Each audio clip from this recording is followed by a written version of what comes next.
It's been a tumultuous past 2 years for nurses on the front lines of the medical profession. They've been tested like never before. There's a calling to be a nurse. I think that's always been here. It's that call to serve, it's a call to make a difference.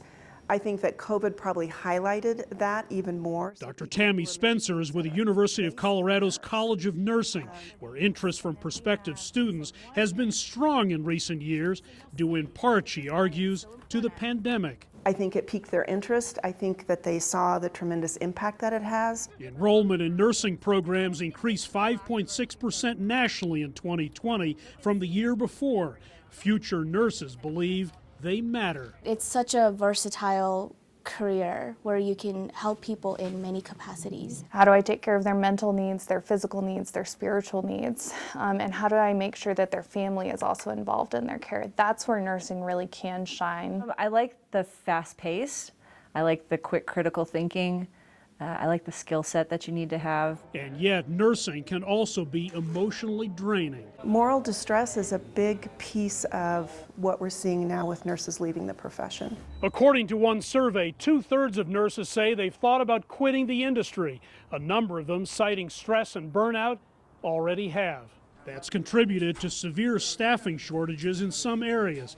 There are lots of issues. More complex patients, higher nurse-to-patient ratios, pay perhaps not keeping up with cost of living. Caring for patients during COVID times in particular has been especially taxing. That takes a toll on you. A lot of nurses I know and techs, you cry on the way home because it's just so heavy. For their part, the University of Colorado nursing programs are experiencing faculty shortages.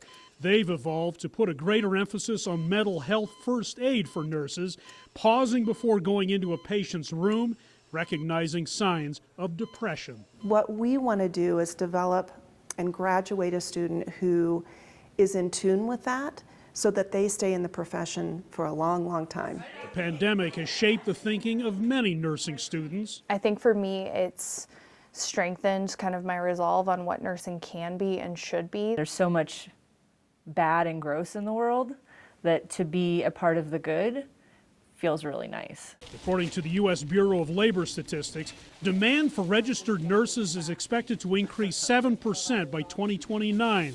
At the same time, roughly 30% of the workforce is 56 years old or over.